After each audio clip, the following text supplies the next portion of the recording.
본격적으로 단기 선교를 시작하는 시기입니다. 의미 있고 안전한 단기 선교가 되기 위해서 어떻게 준비하고 또 무엇을 주의해야 될지 알아보겠습니다. 통계청에 따르면 청소년 3명 가운데 1명은 스마트폰 중독을 겪고 있는 것으로 알려졌습니다. CTS 뉴스 연중 기획에서 스마트폰 중독 예방과 치료에 앞장서고 있는 교회를 소개해드립니다. 사단법인 좋은 교사 등 시민단체들이 세계보건기구의 게임 사용 장애 진단 등재와 관련해 지지 성명을 발표했습니다. 이 단체들의 주장을 들어봤습니다.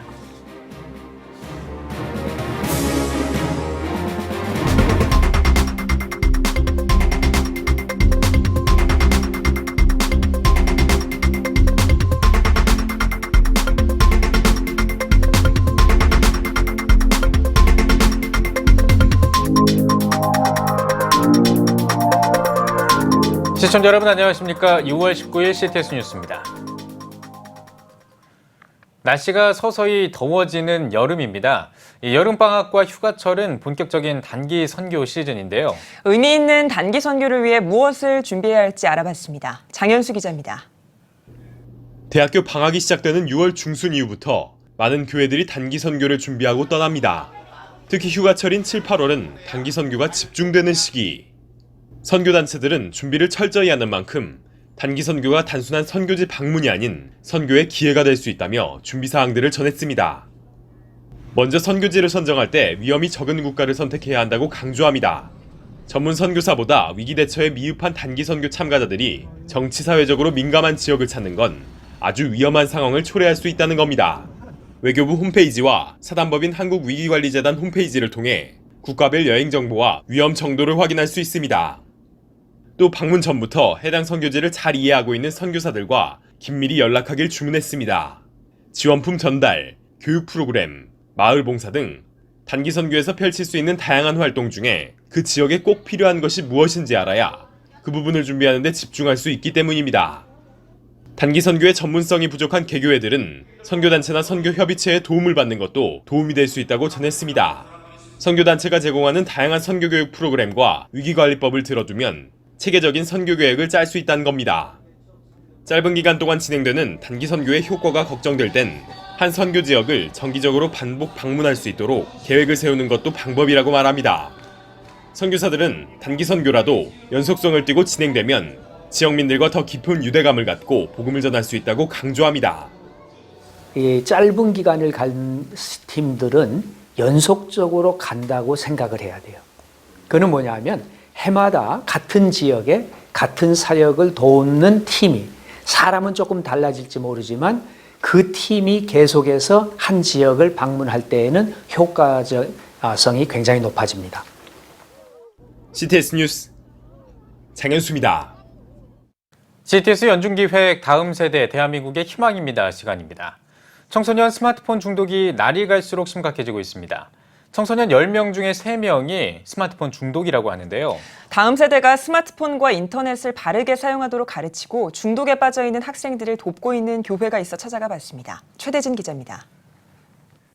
통계청이 최근 발표한 2018 한국의 사회지표에서 청소년 3명 중 1명은 스마트폰에 대한 과의존을 겪고 있는 것으로 나타났습니다. 이처럼 다음 세대 스마트폰 중독은 해가 갈수록 심각해지고 있는 상황. 스마트폰에 빠져있는 다음 세대들의 치유와 회복에 앞장서고 있는 성일교회. 성일교회 김만기 목사는 지난 2013년 청소년들이 스마트폰과 인터넷을 올바로 사용하도록 가르치고 중독에 빠져있는 학생들을 돕기 위해 다음 세대 미래를 준비하는 사람들을 설립했습니다. 또한 전문적인 지식을 갖추기 위해 한국정보화진흥원에서 인터넷 중독 전문가 과정을 거쳐 현재 전문 강사로 활동하고 있습니다. 김 목사는 한국교회 다음 세대 전도의 최대 위협은 스마트폰 중독이라며 스마트폰 과의존으로 다음 세대들이 가정과 학교 생활에서 여러 문제들을 겪고 있다고 밝혔습니다. 제가 4대째 신앙인데 청소년기에 굉장히 제가 좀 많이 힘들었어요. 그래서 이제 좀 방황을 많이 했는데 그러다가 제가 이제 목회를 하고 또 상담 공부를 하면서 그 청소년기에 누군가 좀 나를 좀 이렇게 케어해주고 도와주었더라면 훨씬 더 좀 빨리 회복이 되고 좀 더 나은 사람이 되지 않았을까 하는 이제 그 아쉬움 때문에 다음 세대에 대한 또 이제 관심을 가지게 됐고. 김 목사의 사역에 교인들도 적극 동참하고 있습니다. 성일교회는 매년 추수감사절에 1년 동안 다음 세대 치유 사역을 위해 모아진 헌금 전액을 기부해 스마트폰 중독에 빠진 청소년들을 대상으로 국토순례를 무료로 진행해 오고 있습니다. 또한 힐링 앤 비전 상담 캠프, 개인 상담, 예방 특강, 부모 교육 세미나 등 스마트폰 중독 예방과 치유 사역을 전개하고 있습니다. 학교를 빠지며 매일 PC방으로 향했던 한 학생은 국토순례 후 변화돼 현재 친구들을 전도해 교회에 출석하고 있습니다. 또 최하위권의 성적의 한 학생은 중간고사에서 돌연 반에서 1등을 해 놀라게 했던 일화도 있습니다. 설교는 말씀의 대중사역이라고 한다면 이 상담은 말씀의 개인사역이거든요. 그래서 한 사람 그 한 영혼에 집중해서 한 영혼이 세워지고 한 가정이 회복이 돼서 그 천국의 기쁨을 누리는 그런 이제 변화되어진 모습을 보면서 좀 힘들지만 보람감을 가지고 이제 사역을 계속 하게 되는 것 같습니다. 김 목사는 스마트 미디어 중독 예방과 치유 상담을 위한 국회 입법을 위해 온라인 서명 운동을 실시하고 있다며 다음 세대에게 미래와 꿈을 심어주기 위해 이 사역에 더욱 매진하겠다고 강조했습니다. 우리나라 스마트폰 보급률은 세계 최고 수준이지만 스마트폰 중독에 대한 안전 대책이 미비한 만큼 예방과 치유를 위한 한국교회와 우리 사회의 관심이 필요해 보입니다. CTS 뉴스 최대진입니다.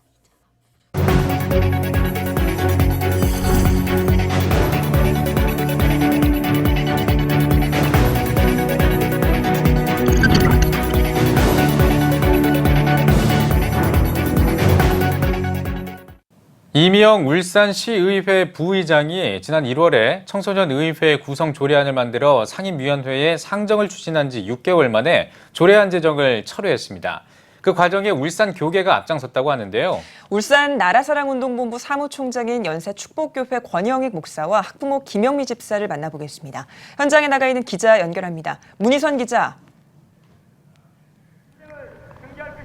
네, 저는 지금 울산광역시 시의회 앞에 나와 있습니다. 네, 조례안 제정 철회 소식이 전해졌는데요. 자세히 전해주시죠. 네, 맞습니다. 지난 1월 이미영 울산시의회 부의장이 청소년의회 구성 조례안을 만들어 상임위원회에 상정을 했는데요. 지난 12일 그 모든 것들을 철회했다는 소식을 들었습니다. 그래서 이 자리에 울산 나라사랑운동본부 권영희 목사님과 학부모 김영미 집사님을 모셨습니다. 네, 두 분 안녕하세요. 네, 안녕하십니까. 네, 목사님, 울산 나라사랑운동본부가 어떤 단체인지 그리고 그 안에서 우리 목사님이 어떤 일을 맡으셨는지 소개 부탁드립니다. 네, 감사합니다. 울산 나라사랑운동본부는 울산 기독교 총연합회 사회대책위원회와 연대하는 울산 동성애 대책 시민연합의 모체가 되는 2018년 1월에 조직된 단체입니다. 저희 단체의 설립의 목적은 성경적 신앙의 원리에 따라 교회를 공격하고 국민의 이익을 반하는 잘못된 일들에 앞장서서 시민단체와 함께 건강하고 진리의 토대로 나라를 바로 세우는 데 협력하는 비영리 단체입니다. 저는 사무총장으로서 회장님을 보필하고 교회와 회원 간의 협력을 조정하며 모든 총괄 업무를 관리하고 나누는 섬김을 다하고 있습니다. 네, 우리 김영미 집사님도 소개 부탁드립니다. 네, 저는 초등학생 그리고 중학생 자녀를 둔 학부모 김영미입니다. 울산에는 2년 전에 학생인권 조례가 발의 철회되었는데 그때부터 문제의 심각성을 알게 되었고 이번에 청소년 의회 조례 제정 추진된다는 얘기를 듣고 현장에 참여하게 되었습니다. 네, 이미영 부의장이 청소년의회 구성 조례안을 추진을 했다가 전격 철회를 했습니다. 목사님, 청소년의회 구성 조례안 구체적으로 어떤 내용입니까? 네, 겉으로 보기에는 청소년을 정치에 참여하고 알게 하고자 하지만 청소년의회 구성 자체부터가 문제가 돼 있었습니다. 120개 학교에서 9만 명 중 학생 25명을 2년 임기제도로 직접 투표가 아닌 임의 선출로 한다고 하였습니다. 선정 기준도 없는 대표자에게 과도한 권한을 주기 위해서 주체 없는 선정으로 입법 권한을 준다고 했습니다. 또한 청소년들 뒤에 자문단을 둔 이 자문단이 문제인데 자문단의 유견에 따라서 편향적, 외설적, 정치적 도구인 것들이 청소년들이 입법한 것처럼 시정에 적극 반영한 단이 조례를 통한 무소불위의 규칙들이 세워질 수가 있었습니다. 절차상도 문제가 있었고 이미 울산에는 청소년 참여위원회 모의의회가 구성되어 있는데 중복되는 세비 낭비의 지적을 받으면서 여러 가지 문제를 부딪혔지만 강행하려고 했었습니다. 네. 이번 조례안이 철회되기까지 어떤 일들을 추진하셨나요? 네, 울산 나라사랑운동본부에서는 매주 월요일 저녁 기도회를 갖고 홍보활동과 모금 및 모든 집회를 지휘하는 역할을 해왔으며 특별히 학부모님들과 여러 단체들과 함께 장례 집회 3번, 장례 집회 및 퍼포먼스 8번, 기자회견을 5번 등을 주관하며 협력해 왔습니다. 마지막으로 울산 나라 살리기 범시민대회를 지난 6월 13일 잘 마치게 되었습니다. 네, 우리 집사님도 함께 활동을 하셨다고 들었는데요. 네, 저는 저와 뜻을 같이 한 학부형들과 함께 또 울산 나라사랑운동본부와 함께 행보를 같이 했습니다. 1인 시위나 또 퍼포먼스 시위, 기자회견, 집회 등에 참여하였습니다.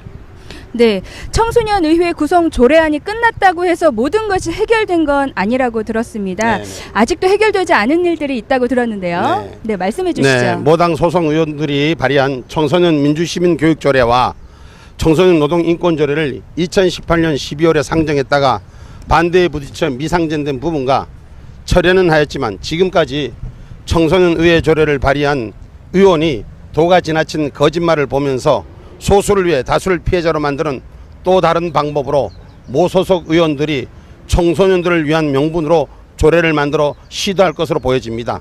그래서 울산 나라사랑운동본부를 비롯하여 울산의 교계가 아직 할 일이 많이 있다고 보여집니다. 네, 김영민 집사님 학부모시잖아요. 네네. 이런 청소년 의회 구성 조례안 그리고 네네. 학생 인권 조례에 대해서 어떻게 생각하십니까? 네, 저는 우리 아이들이 바른 역사관과 바른 세계관을 기본으로 하여서 올바른 신앙관을 갖기 위해서는 공교육이 바로 세워져야 된다고 생각합니다. 그러나 이러한 나쁜 조례들이 통과된다면 공교육은 무너질 수밖에 없습니다.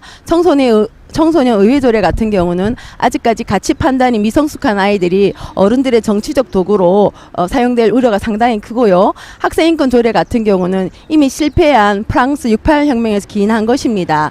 학생의 권리가 성인의 권리와 동일시 해달라는 것인데 예를 들어서 성인의 어떤 성관계나 동성애를 허용하고 또 학생들에게 유해한 마약이나 술, 담배나 그리고 문신 같은 것들을 허용하며 학교 교내 내에서 사회주의 사상이나 노동권 참가 등을 하는 그런 집회들을 허용해야 된다는 아주 무서운 법안입니다. 저는 학부모로서 이러한 조례가 통과되는 것을 절대로 간과할 수 없습니다. 저는 우리 아이들이 바른 인생을 키우고 또 학업에 집중하여서 비전을 가지고 미래를 향해 달려갈 수 있는 그런 공교육이 세워지기를 소망합니다. 네, 마지막으로 학생들에게 본이 되는 어른으로서 기도 제목 함께 나눠주시죠. 네, 교회는 세상의 빛과 소금의 역할을 감당해야 합니다. 우리는 지금 현재 거짓의 영과 싸우는 영적 싸움을 하고 있습니다. 진정한 헌신과 사랑으로 나라와 미래 세대를 위해서 우리가 연합하여서 기도를 해야 합니다.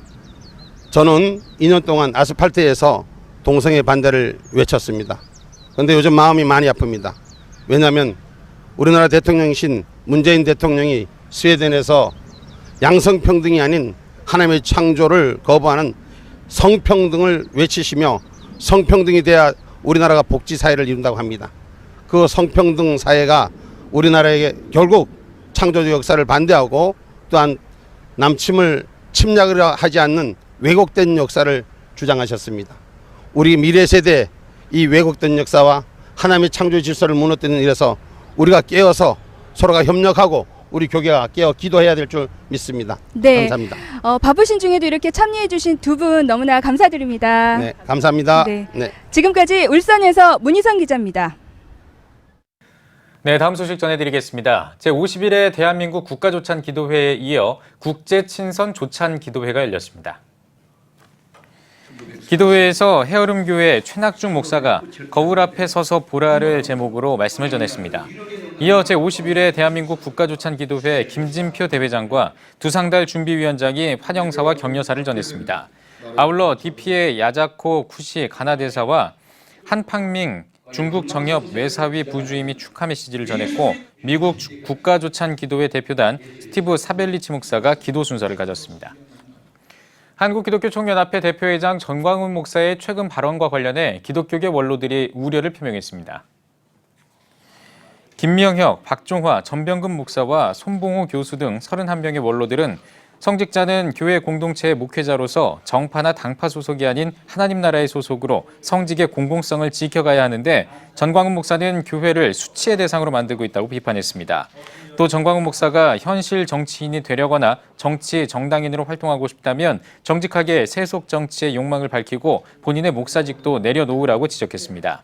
같은 날 한기총 비상대책위원회도 기자회견을 열고 전광훈 목사는 운영 규정과 절차를 무시하고 불법과 독단으로 한기총을 정치 세력화하고 있다고 주장했습니다. 또 현 사태의 모든 책임을 지고 6월 안에 대표회장직에서 사퇴할 것을 촉구했습니다. 사단법인 좋은교사 등이 참여하고 있는 지속가능 디지털 미디어 환경 개선을 위한 시민 네트워크가 세계보건기구의 게임 사용 장애 진단 등재를 지지하는 성명을 발표했습니다. 단체는 성명을 통해 게임 중독으로 일상생활이 손상된 상태를 질병으로 분류해 적절한 건강 서비스를 제공할 수 있는 보건의료적 근거가 마련됐다며 세계보건기구의 결정에 환영의 뜻을 전했습니다. 또 게임산업협회와 게임산업 친화적 단체들, 문화체육관광부가 보여주는 명분 없는 맹목적 반대 입장과 활동에 대해 우려를 표한다며 세계보건기구의 게임 사용 장애 등재 자체를 부정하는 소모적 논쟁을 중단할 것을 촉구했습니다.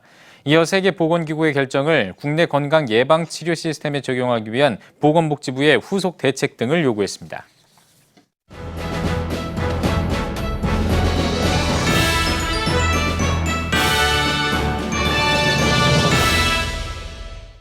전국 각 지역별 네트워크 뉴스입니다. 광주의 한 교회가 세계 복음화를 위한 특별한 시간을 마련했습니다. 열방 선교의 새로운 패러다임을 모색하기 위한 선교대회 현장을 CTS 광주방송 신미정 기자가 전해드립니다. 진행자들의 힘찬 구호와 함께 대륙별 기수단이 입장하고 광주 동명교회 2019 선교대회가 막을 열었습니다. 시시각각 변화하는 열방 선교의 흐름에 따라 북한 선교와 전문인 선교 등으로 주제를 선택했던 선교대회는 올해는 특별히 국내에 거주하는 다민족을 대상으로 선교의 주제를 정하고 2박 3일의 일정을 시작했습니다.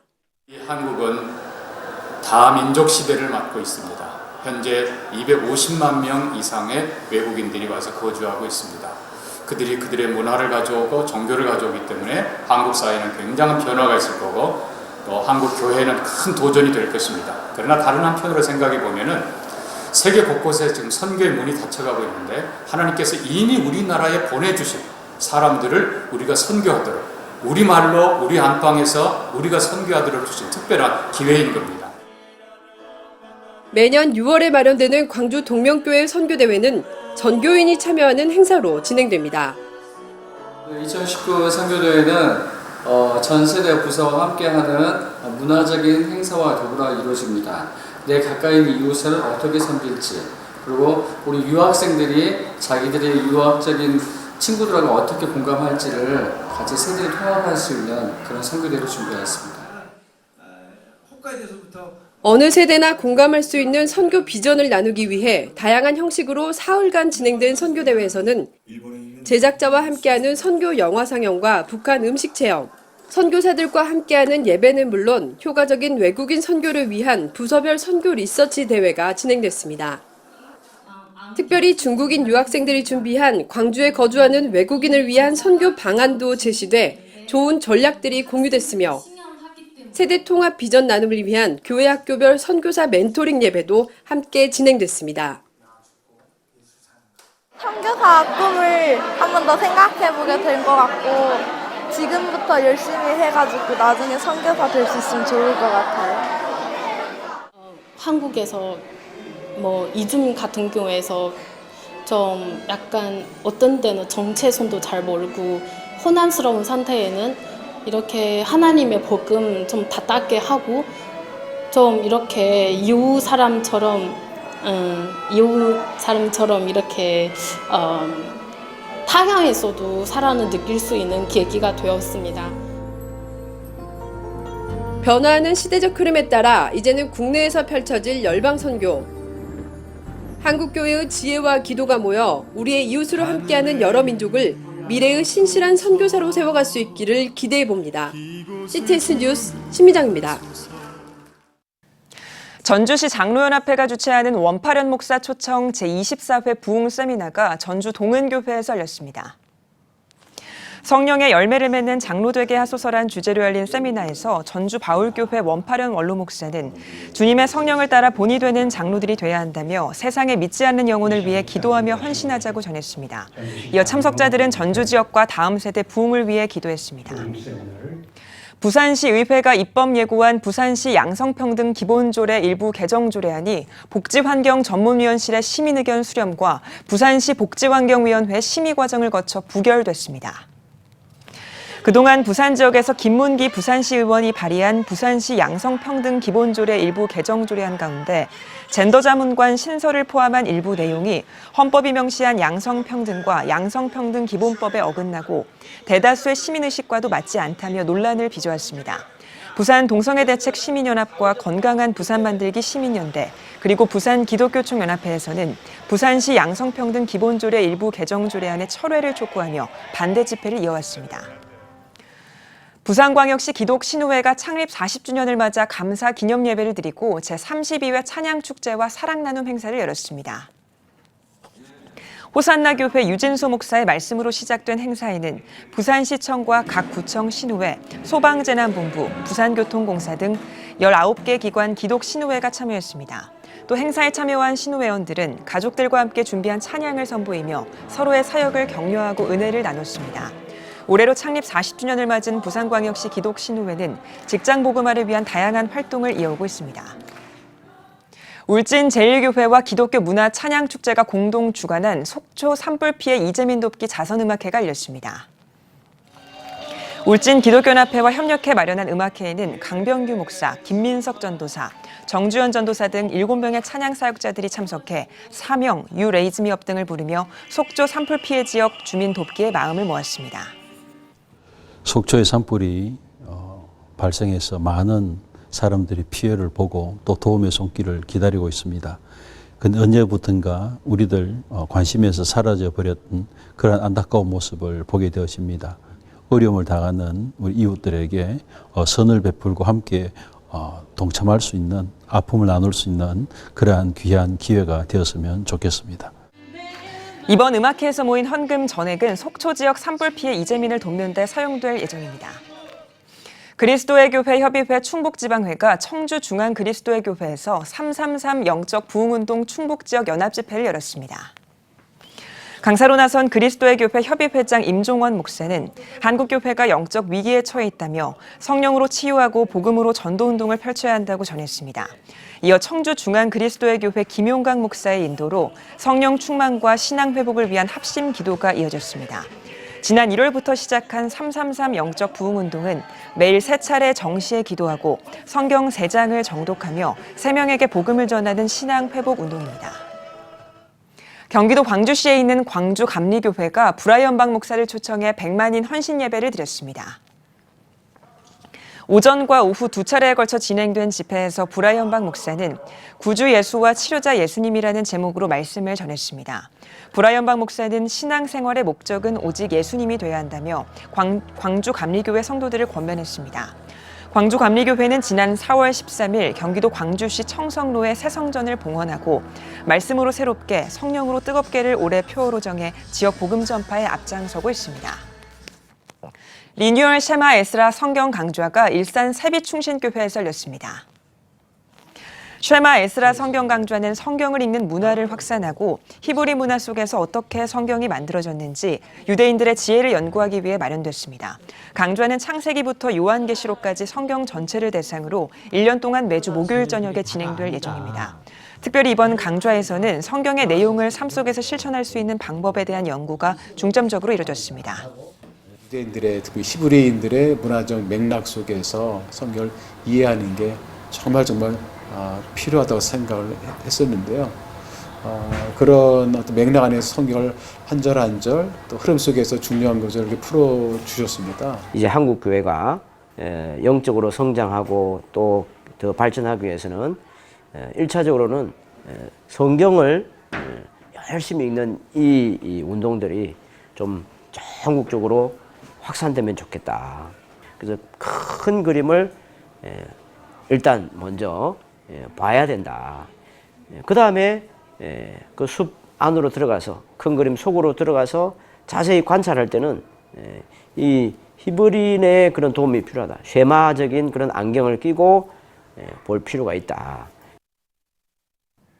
2019 필리핀 마닐라 선교대회 발대식이 동성교회에서 진행됐습니다. 대한예수교장으로의 통합 측 서울 강북로 회장 낙원교회 공지태 목사는 마닐라 선교대회는 선택이 아닌 의무이자 필수라며 필리핀을 향한 하나님의 마음이 노회를 통해 전해지길 기대한다고 전했습니다. 이번 필리핀 마닐라 선교대회는 예장통합 서울 강북노회가 필리핀 연합선교회와 자매결연을 맺어 이뤄낸 성과로 한국과 필리핀 수교 70주년을 기념해 마련됐습니다. 또 6월 말부터 일주일 동안 7개의 교회 섬김과 현지 목회자 세미나, 그리고 필리핀 바울신학대학에서 1000명 규모의 선교 콘퍼런스를 진행할 예정입니다. 선교대회를 통한 교류, 그다음에 또 그뿐만 아니라 우리 노예가 좀 더 건강한 노예가 되는 그런 계기가 되었으면 좋겠다는 거죠. 노예가 모여서 회의하고 이 정도로 끝나는 게 아니라 의미 있는 일을 노예가 이런 걸 통해서 우리 노예가 좀 더 건강해지지 않을까. 필리핀과 한국과의 수교가 70년이다. 얼마나 의미 있습니까? 우리가 6.25 동란 때 필리핀이 우리를 어마어마하게 만들어오지 않았습니까?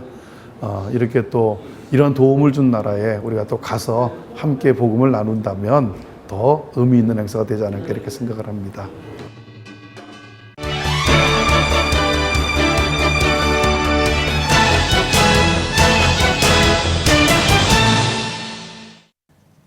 이번 주 문화가 소식은 이한승 기자가 전해드립니다.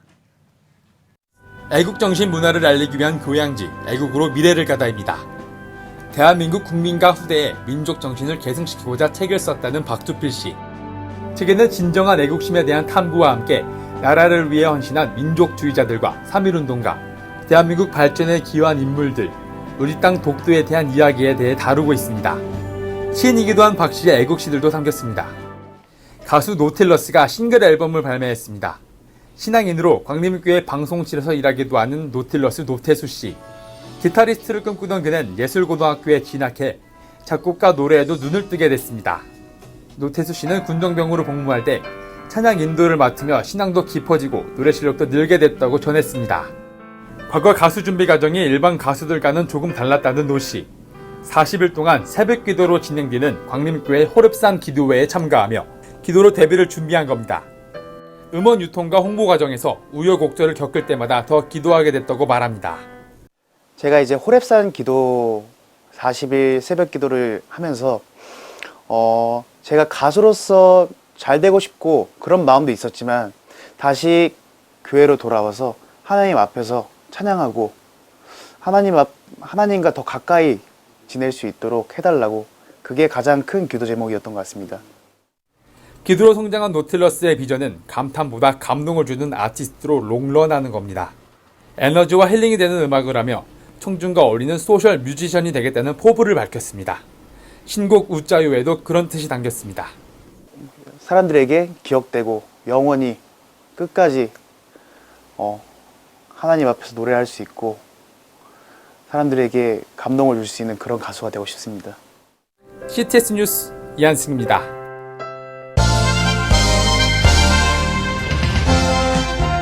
여러분은 지금 CTS 뉴스를 시청하고 계십니다. 지난 5월에 기독교 대한선결교회가 제113차 정기총회를 열고 신임 임원을 선출하면서 힘찬 걸음을 내디뎠습니다. 급변하는 시대의 선결의 복음으로 세상에 빛이 되기 위해 다양한 비전을 제시했는데요. 네, 오늘 뉴스 더보기 시간에는 기독교 대한선결교회 신임 총회장인 백운 선결교회 류정우 총회장과 함께 이야기 나누겠습니다. 총회장님 안녕하십니까? 안녕하세요. 예, 반갑습니다. 총회장님. 먼저 취임하신 거 진심으로 축하의 말씀을 먼저 드리겠습니다. 네, 감사합니다. 네, 취임 소감을 안 들어볼 수가 없는데요. 어떠십니까 지금? 지난 총회 때에 113년 차 교단 우리 기독교 대한선결교회 총회장으로 세워주신 우리 하나님 앞에 먼저 감사와 영광을 올려드리고요. 예. 또한 우리 기독교 대한선결교회 모든 선결 가족들 그리고 총회 임원들께 다시 한번 진심으로 감사의 말씀을 드립니다. 예. 한국교회도 그렇고 또 우리 교단도 역시 순교자들의 피가 있습니다. 그분들의 헌신과 수고가 있었기에 오늘의 한국교회 또 우리 교단도 있고 그래서 그분들의 정말 아름다운 순교 정신을 가지고 순전한 성결의 복음을 전하고 또 다음 세대에 이어주는 이런 가교 역할을 하고자 하는 이런 마음을 가지고 총회장의 임무를 그렇게 감당해 보려고 합니다. 예, 알겠습니다. 임기 중에 다양한 계획들을 추진해 나갈 계획이신데 어떤 것들을 좀 중점적으로 계획하고 계신가요? 크게는 이제 4가지가 있는데요. 우선은 우리 교단의 성결성 회복을 해야 되겠다. 성결성 회복의 운동이고 그리고 이제 두 번째로는 우리 그 섬김의 리더십으로 우리 총회본부가 그렇게 그 섬겨가는 그런 총회를 만들어 보겠다고 하는 것이고요. 또 세 번째로는 이제 그리스도의 몸된 그런 그 목회자의 영성을 이렇게 강화하는 또 리더십을 또 강화하는 이런 사명이고 그리고 이제 마지막으로는 미래를 준비하는 미래 세대 통일 시대를 대비해서 이런 목회의 다양성들을 준비하는 이런 큰 4가지 틀의 사명을 생각을 하고 있습니다. 네, 알겠습니다. 이 총회장에 취임하시면서 교단 사업의 3대 비전을 제시를 하셨습니다. 제가 한번 읽어보면요. 성결의 복음 선포, 목회 현장의 부흥과 성장, 그리고 북한 선교를 위한 토대 구축인데 이걸 위해서 어떻게 실행을 하실 건지 그 실행 방안이 듣고 싶습니다. 우선 이제 큰 주제는 변화하는 시대 성결의 복음으로가 가장 큰 주제입니다. 그 가운데 첫 번째 실행 방안으로 이제 10월 달이면 우리 전국 목회자 성결 컨퍼런스가 있습니다. 그때에 우리 교단의 정체성을 다시 한번 재확인하고 그래서 우리 믿음의 선조들이 지난 113년 동안 이어왔던 이런 그 성결성의 그런 정체성 회복 운동을 하고 또 우리 교단이 자랑하고 있는 부분들은 역시 성령 운동을 지속적으로 해왔기 때문에 그래서 밤에는 그런 그 성령 운동, 성령 집회 뜨겁게 기도하고 또 낮에는 목회에 지금 다양한 패러다임이 있어서 그런 그 목회 리노베이션을 구축을 해서 이런 다양한 목회의 그런 방향성들을 제시하고 그런 훈련을 하려고 하는 그런 부분이고요. 두 번째로는 이제 아무래도 지도자들이 강화가 돼야 되니까 그래서 이제 우리 교단에도 약 1000여 개 교회들이 작은 교회들입니다. 그래서 이 작은 교회의 이 목회자들을 좀 더 훈련하고 강화할 수 있도록 하기 위해서 이번에도 지금 이제 당장 다음 주간부터 우리 목회 훈련이 있습니다. 그래서 그 목회 코칭이라고 해서 지금 몇 해 전부터 우리 교회 진흥원을 통해서 그 리더들을 강화하고 훈련하고 금년에도 약 한 100교회를 상대로 해서 그분들의 교회를 강화시키고 성장시키는 이런 일에 이 코칭 사역들을 준비하고 있습니다.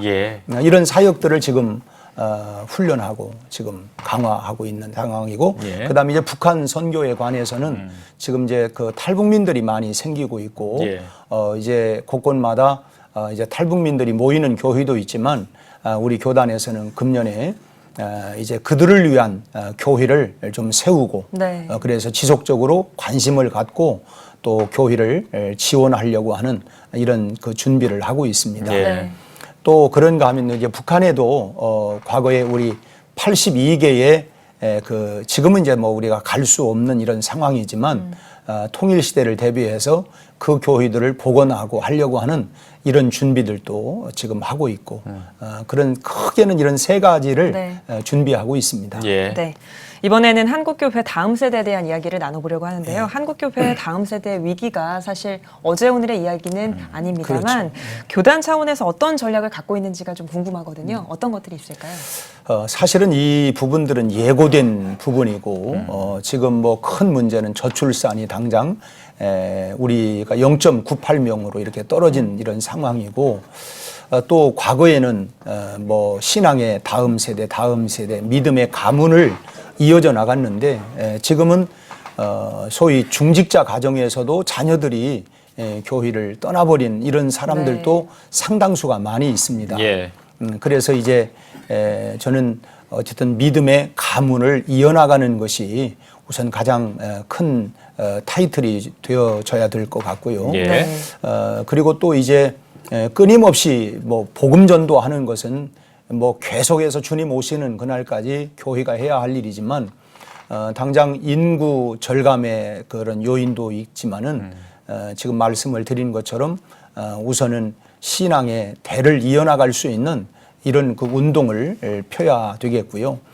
또 이제 교단적으로는 우리가 또 그런 신앙 교육을 위해서 그 그리스도의 몸이라고 하는 BCM 교육을 강화해서 교회 안에 이런 제자 훈련, 다음 세대 훈련을 통한 미래 세대를 세워나가는 이런 일들, 또 청소년 사역들 이런 부분들을 여러 가지로 지금 준비하고 강화하고 있습니다. 네, 알겠습니다. 요즘 뭐 한국 교회가 침체됐다 이런 이야기가 나오면서 또 선교 동력도 좀 떨어진 게 아니냐 이런 이야기들이 나오고 있습니다. 국내 선교 또 해외 선교를 또 활성화하기 위한 어떤 방안이 있다면 어떤 게 있는지 듣고 싶습니다. 저희 교단은 지금부터 한 5년 전부터 작은 교회 부흥을 위한 그 컨퍼런스를 우리 국내 선교위원회에서 일으켰습니다. 우선 선교는 해외 선교라고 할 때에 국내 교회가 기반이 탄탄해야만이 해외 선교도 할 수 있는데 기반이 무너져 버리면 해외 선교도 약화될 수밖에 없다고 봅니다. 그러니까 해외 선교가 조금 둔화된다고 하는 것은 국내 교회가 그만큼 이렇게 그 약화되었기 때문에 이런 부분들이 이어져 간다고 볼 수 있는데 아무튼 이제 우리 국내 지난번에도 그 우리가 지난 3월 달이었습니다만은 우리가 한 900여 명의 목회자들이 모여서 그 목회의 동력을 끌어올리고 또 그들이 목회에 다시 한번 재충전할 수 있도록 그 국내 선교위원회를 중심으로 해서 또 그들의 뭐 교회도 조금 이렇게 그 보수도 해주고 또 재정적으로도 좀 지원도 해주고 또 목회적인 여러 가지 그 코칭을 통해서 그렇게 해서 작은 교회들을 일으키려고 하는 부분이고 그 다음에 또 이제 우리 교회 진흥원을 통해서 이제 중견 교회들 이런 교회들이 또 한 단계 더 성장할 수 있도록 이런 부분들의 지속적인 또 코칭을 이어가고 이렇게 준비를 하고 실행을 하고 있습니다. 또 이단이나 동성애 같이 반기독교적인 문화 이 부분에 대한 총 회장님의 생각도 좀 궁금하거든요. 어떻게 생각하고 계시나요? 이제 그 첨단 과학 문명 시대가 되어지고 이제 5차 산업 시대가 이제 도래하는 이때에 그런 데다가 이제 생각들의 이제 다양한 또 여러 가지 문화와 문명들의 이것이 기독교 문화 문명이라기보다는 세속적인 문화 문명들 우리가 어렸을 때만 해도 문화 문명이라고 하면 뭐 교회가 첨단을 이루었는데 지금은 뭐 세속 문화와 문명들이 엄청나게 밀려 들어오고 있고 또 요즘은 또 이제 SNS 이런 시대이다 보니까 참 교회 밖에 이런 그 이단들이 강력하게 그런 뭐 SNS나 또 여러 가지 그런 가짜 뉴스를 만들어서 배포하는 등 이런 부분들이 지금 많은 피해가 있고 또 이제 안티 그리스도인들을 물론 우리가 사랑으로 품고 나가야 되겠지만은 이제는 어떤 한 교회만이 대항할 수 있는 부분이 아니고 이것은 이제 교회 전체가 연합해서 이런 부분들을 강력하게 대항하고 대처하고 또 심지어는 이런 SNS나 뭐 이런 것들을 향한 그런 대처하는 이런 부분들도 우리가 교단적으로 또 더 나가서는 이제 그 교계적으로 함께 이런 부분들을 대처해 나가야 된다고 생각을 하고 또 그런 부분들의 준비를 또 하도록 하겠습니다. 네, 알겠습니다. 또 이제 뭐 한국 교회의 문제들 중에 하나가 또 분열 문제가 있는데요. 기성, 예성, 나성 등 이 교단들이 모인 한국 선결교회 연합회 행보에도 많은 관심이 있습니다. 총 회장님 어떻게 또 보시는지요? 본래 이제 미묘한 감정들이 나중에는 담을 쌓고 이렇게 되잖아요. 그렇죠. 우리 사실은 기성, 예성, 나성 특히나 이제 예성과 기성은 본래가 한 집에서 살았는데 미묘한 조금만의 그런 갈등으로 나눠졌지만 지금부터 한 10년 전부터 우리가 교단 임원들이 함께 만나서 교제를 하고 지금 많이 가까워져 있는 그런 상황입니다. 이제 이번 주 당장 내일도 우리 그 한성년이 함께 모여서 총회를 합니다.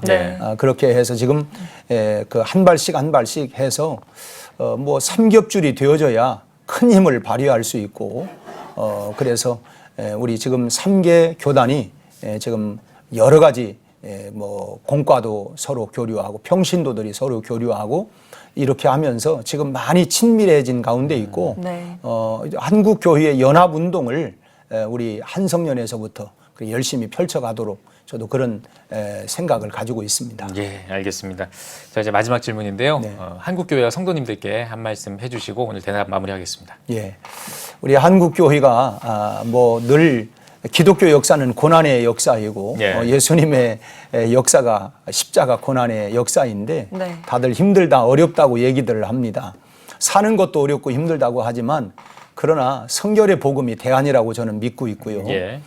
고난 속에도 역시 복음만이 희망이라고 생각을 합니다. 우리 한국 교회뿐만 아니라 우리 성결교회가 그런 면에 성결의 복음으로 이 난관과 어려움을 헤쳐나가고 성결성 회복, 정직성 회복 운동을 일으키면 다시 한번 한국 교계에 선한 영향력을 끼쳐가리라고 생각을 합니다. 아무튼 이 일을 위해서 미력하지만 최선을 다해서 우리 교단과 한국 교회에 미력하지만 그런 힘을 보태도록 하겠습니다. 예, 알겠습니다. 네, 오늘 뉴스 어보기 시간에는 기독교대한성결교회 류정호 신임 총회장과 함께 이야기 나눠봤습니다. 총회장님 오늘 나와주셔서 고맙습니다. 예, 감사합니다.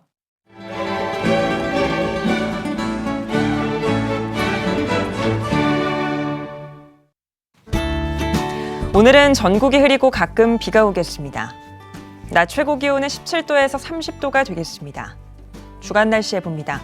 기압골 영향으로 22일부터 23일 사이에 중부지방과 전북, 경북에 비가 오겠습니다. 그 밖의 날은 구름이 많겠습니다.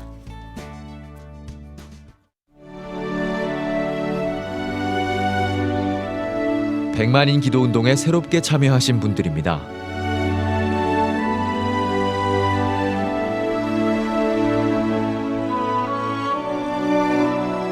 백만인 기도운동을 통해 보내주신 후원금은 국내는 물론 전 세계를 향한 CTS의 영상 선교 사역을 위해 소중하게 쓰이고 있습니다.